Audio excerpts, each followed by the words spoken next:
a un cementerio, y se colgó, se ahorcó, vaya, enseñando el significado de la muerte del ego. La correspondencia es con el arcano número 18, el crepúsculo. Los enemigos ocultos internos, es decir, el ego. Los defectos de la ira, la intolerancia, la impaciencia, la intransigencia que todos, desgraciadamente, cargamos en nuestro interior. Después nos encontramos con el signo de Sagitario, representado en Pedro, y regido por el planeta Júpiter. Júpiter rige las caderas y los muslos, y el atributo es la benevolencia. Por eso vemos un aspecto benevolente en este apóstol. Aunque veamos que tras Judas está la mano de Pedro y tiene una daga, representando que quiere proteger a Jesús, lógicamente, porque sabe que el otro es el traidor. Eso es como lo quiso representar Leonardo. No olvidemos que Leonardo conocía a la perfección la historia de Jesús.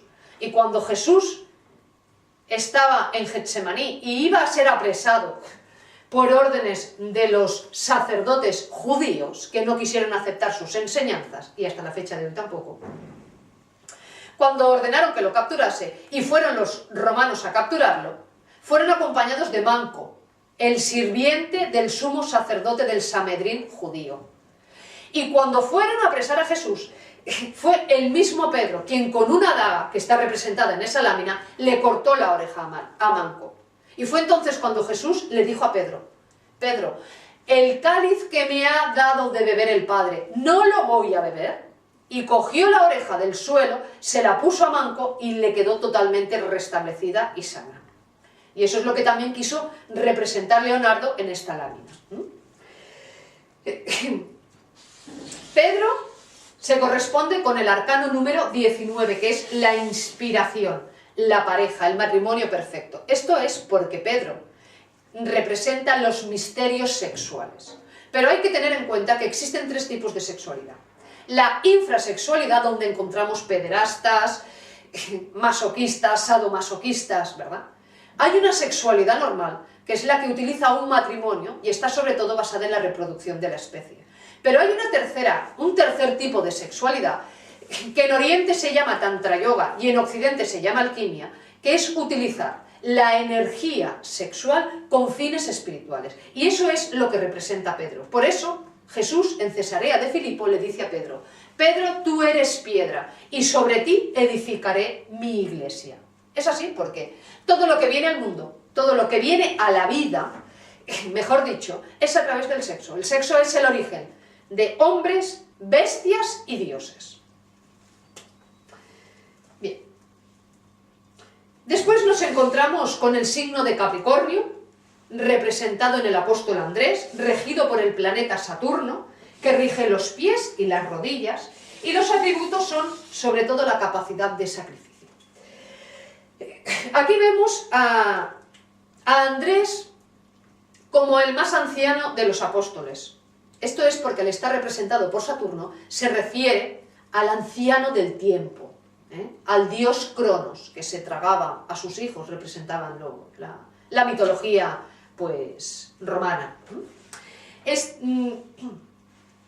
Sus manos las vemos como frenando, representando un poco el pesimismo que tienen en ocasiones las personas que están regidas por el signo de Capricornio, ¿verdad? Esto no, lo otro tampoco, en fin.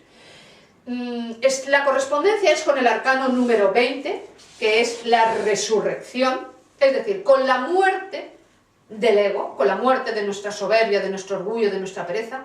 Es la única forma para que pueda advenir la vida espiritual, porque si la planta, para que crezca una planta, tiene que morir primero la semilla. Así vemos que Andrés representa en el Evangelio crístico el sacrificio. El sacrificio. De hecho, a Andrés lo crucificaron en una cruz que hoy todavía tiene ese nombre, la cruz de San Andrés, en las puertas de Jerusalén del cielo. Nos encontramos después con Acuario, representado en Santiago el Menor, regido por el planeta Urano y por el planeta Saturno, que rige las pantorrillas y también los tobillos. El atributo es el altruismo, y su actitud, pues vemos que alcanzan un poco a Pedro. Esto porque comparten también el mismo planeta. Acuario siempre se le ha considerado como el loco del zodíaco, porque es el único planeta del sistema solar cuyos ejes de rotación durante algunas épocas apuntan hacia el Sol. Todos van girando en el mismo sentido y Urano, su sistema de rotación es distinto. Y por eso va al revés. Podemos encontrar a personas del signo de Acuario que suelen hacer las cosas con una tendencia distinta a como lo hacen los demás, ¿verdad? Como se le considera el loco del zodíaco, porque hace las cosas a veces un poco estrafalarias, se corresponde también con el arcano número 21, que es el loco de la cábala o la insensatez. Y aquí se refiere a que cuando nosotros conocemos el camino espiritual y lo comprendemos, porque no todo el mundo está capacitado para comprenderlo, puesto que la fe es un don de Dios, pero cuando sí se comprende y simplemente se niega a la persona a vivirlo, se convierte en el loco del tarot, en el número 21, en la insensatez, en lo que se conoce en esoterismo como un Janasmusen. Bien, por último nos encontramos con el signo de Piscis, representado en Bartolomé, regido por Júpiter y por Neptuno, y rige los pies, y los atributos son sobre todo la voluntad.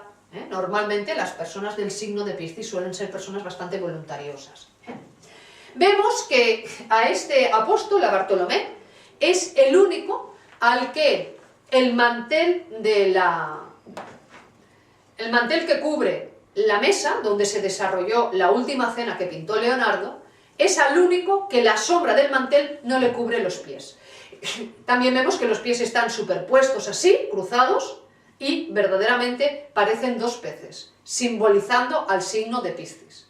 Los dos peces de Piscis representan el alma humana y el alma divina. Y nuestro trabajo espiritual, entre otros, es ese, el fusionar nuestra alma espiritual y nuestra alma divina. Entonces, vemos que Bartolomé, a la luz de la cábala fonética, representa la audacia, el valor y la valentía que se requiere para poder andar este camino. Por eso vemos al apóstol con una especie de capa o incluso como una coraza de la usanza de la época, representando pues como guerrero en el sentido del valor y el atrevimiento, ¿no? Y terminamos este resumidísimo trabajo con una frase de Leonardo que dice: la belleza perece en la vida, pero es inmortal en el arte. Y verdaderamente es así porque lo demuestran sus obras.